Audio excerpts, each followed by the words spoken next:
Hallelujah, hallelujah. ഈ ദിവസത്തെ ഓർത്ത് നമുക്ക് ദൈവത്തിന് നന്ദി പറഞ്ഞ് പ്രാർത്ഥിക്കാം. സങ്കീർത്തനം 118:24 എന്താ പറയുന്നത്?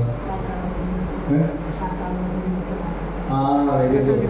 കർത്താവിന്റെ ദിവസമാണ് ഇന്ന്. എന്ത് ചെയ്യണം? സങ്കടപ്പെട്ടിരിക്കണം. കർത്താവിന്റെ ദിവസമാണ് ഇന്ന്. എന്ത് ചെയ്യണം? സന്തോഷിച്ച് ഉല്ലസിക്കണം. സന്തോഷിക്കാൻ പറ്റുമോ? ഇനി വേറെ ഏതാനൊക്കെ അവിടെ നിന്നിട്ട് പറയും ഞങ്ങളുടെ കാര്യം ഞങ്ങൾക്ക് അറിയാമെന്ന് പറയും. എന്തോരം കാര്യങ്ങളാണ്. പക്ഷെ ഒരു കാര്യം ഇതാണ്, സന്തോഷിക്കാൻ ഒരുപാട് കാര്യങ്ങൾ നമുക്കുണ്ട് അല്ലേ? പക്ഷെ സങ്കടപ്പെടാൻ കുറച്ച് കാര്യങ്ങളൊക്കെ ഉണ്ട്. അതില്ലാതെ ആരെങ്കിലും ഇവിടെ ഇരിപ്പുണ്ടോ? ഒരാളും ഇല്ല. എന്തെങ്കിലും ഒരു കാര്യങ്ങളെല്ലാം തീർന്നെന്ന് പറഞ്ഞ് ഇരിക്കുമ്പോഴേക്കും അടുത്ത കാര്യം വരും. അങ്ങനെയല്ലാതെ ആരെങ്കിലും ഉണ്ടോ? പ്രൈസലോ. അപ്പൊ പറയും, ഈ വയസ്സാം കാലത്തെങ്കിലും നമ്മളെ വെറുതെ വിടാൻ പാടില്ലേ എന്ന് പറയും അല്ലേ? ഇത്രയും നാൾ അലച്ചിലും കഷ്ടപ്പാട് പറഞ്ഞ് ഇനി ഇത് തന്നെയാണെന്ന് ചോദിക്കും.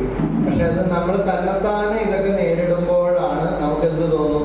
ഇതൊക്കെ ഭാരവും ദുഃഖവും വിഷമമായിട്ട് തോന്നും അല്ലേ? അതിനൊരു വചനമുണ്ട്, യെശയ്യാ 30:20-21. കർത്താവ് നിനക്ക് കഷ്ടതയുടെ അപ്പവും. മനുഷ്യര് തന്നെയും ഭർത്താവ് തന്നെയും ഭാര്യ തന്നെയും ഭർത്താവിന്റെ വീട്ടുകാര് തന്നെയും മരിച്ചുപോയ അപ്പം തന്നെയും അമ്മ തന്നെയും അമ്മായിയമ്മ തന്നെയും മക്കള് തന്നെയും അയൽവാസി തന്നെ എന്ന് വിചാരിച്ച ജീവിതകാലം മുഴുവൻ ആഹിസ്ത. അങ്ങനെ തന്നെ. ക്രിസ്തലോ. ഹല്ലേലൂയ. വചനത്തിൽ പറയുന്നത് ഈശോ കുരിശ് സ്വീകരിച്ചത് ആരുടെ കരങ്ങളിൽ നിന്നാണ്? യഹൂദന്മാരുടെ കരങ്ങളിൽ നിന്നാണ്. യഹൂദന്മാരാണ് ഈശോനെക്കൊണ്ട് കുരിശ് വെച്ചത്. പക്ഷേ പിതാവിന്റെ തൃക്കരങ്ങളിൽ നിന്നാണ് ഈശോ കുരിശ് സ്വീകരിച്ചത്. ഇതൊക്കെ നമുക്ക് കാണിച്ചു തന്നിരിക്കുന്നത് നമ്മുടെ ജീവിതത്തിൽ വരുമ്പോൾ അമ്മായി, നാത്തൂൻ, അനിയത്തി, ഭർത്താവിൻ്റെ ചേട്ടൻ്റെ ഭാര്യ, ഇന്നലെ കൂടെ ഒരു സഹോദരി വിദേശത്ത് വിളിച്ചിട്ട് പറഞ്ഞോ, എല്ലാത്തിനും ആണിക്കാലി. എന്നിട്ട് ഇപ്പൊ അവളെ എൻ്റെ കൊച്ചിന് കല്യാണം കൊണ്ട് വന്നേക്കട്ടെ. അവര് നല്ല കാര്യമല്ലേ? അത് ഞങ്ങൾക്ക് പറ്റിയതൊരു കാര്യമല്ല. പക്ഷെ അവര് ഒന്ന് ലൈനായിപ്പോയി. ബ്രൈസലോ. ഒന്ന് കണ്ടേള്, അപ്പൊ തന്നെ നമ്പർ കൊടുക്കുക. അവർക്ക് പറ്റിയ കാര്യമില്ല. കാരണവന്മാരറിഞ്ഞിട്ടില്ല. ഒറ്റ കാഴ്ചയിൽ തന്നെ അവര് വിളിച്ച് അവരുടെ വീട്ടിൽ വിളിച്ച് കാണിച്ചപ്പോ പണ്ട് മുതലേ ഞങ്ങൾക്കിട്ട് പണി തന്നുകൊണ്ടിരിക്കുന്നവരാണ്. ഇത് ഇങ്ങനെ ആവുമെന്ന് ഞങ്ങളുടെ കൊച്ചി ഈ കണിയിൽ പെടുമെന്ന് ഓർത്തില്ല. ബ്രദറെ, ഏത് വചനം പ്രാർത്ഥിക്കണം, ഏത് പ്രാർത്ഥന പ്രാർത്ഥിക്കണം? ഔസേപിതാവിന്റെ പള്ളി വല്ലയിടത്തും ഉണ്ടാക്കും, വാനൊല്ലിക്കാനാണെന്നൊക്കെ പറഞ്ഞിട്ട് ഇങ്ങനെ വിളിച്ചുകൊണ്ടിരിക്കണേ. പ്രൈസല്ലോ. ഹല്ലേലൂയ. യേശുവേ നന്ദി. അപ്പൊ എല്ലാവർക്കും ആനക്ക് തടി ഭാരം, ഉറുമ്പിന് അരി ഭാരം അല്ലെ? എല്ലാവർക്കും ഓരോ ജീവിക്കും, ഓരോ മനുഷ്യനും ഈ ഭൂമിയിൽ ജീവിക്കുമ്പോ അതിൻ്റെതായ ഭാരങ്ങളും ദുഃഖങ്ങളും എല്ലാം ഉണ്ട്. നമ്മളിപ്പോ തുടക്കത്തില് 91-ാം സങ്കീർത്തനം ചൊല്ലി പ്രാർത്ഥിച്ച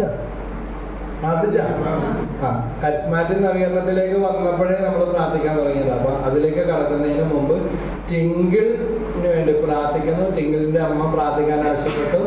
ടിങ്കിളിന് വേണ്ടി പ്രാർത്ഥിക്കുന്നു. ടിങ്കിളിന്റെ മകള് ലെനയ്യക്ക് വേണ്ടി പ്രാർത്ഥിക്കുന്നു. അവർക്ക് ഒരു ടെസ്റ്റ് ഉണ്ടല്ലോ, ഒരു പരീക്ഷയുണ്ട്. അത് വിജയിക്കാൻ വേണ്ടി നിയമം വെച്ച് പ്രാർത്ഥിക്കുന്നു.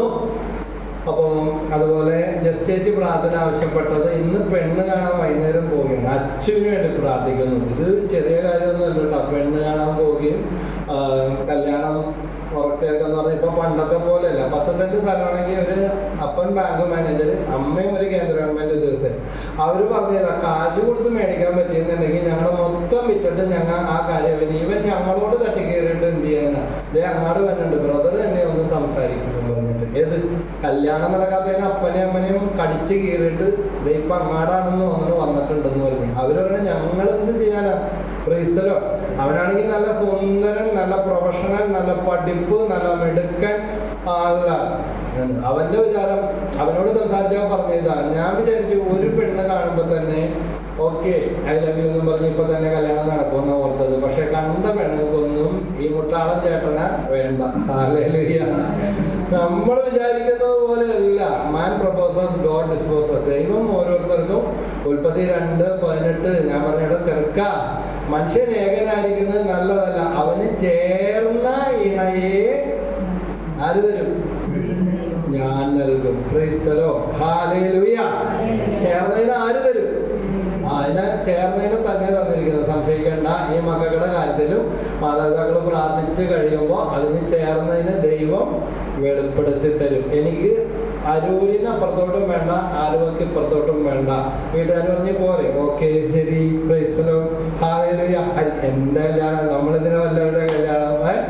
അപ്പൊ എൻ്റെ വിചാരം ജോലി പറയും ഇൻ ചെയ്ത് ഇങ്ങനെ സോഡ കുപ്പി പോലെ ഇരിക്കണ ജിമ്മിലൊക്കെ പോയിട്ട് അന്നത്തെ ഒരു ഫോട്ടോ കാണുമ്പോ ഇപ്പൊ എനിക്ക് നാണക്കേടാണ്. പക്ഷെ അന്ന് എൻ്റെ വിചാരം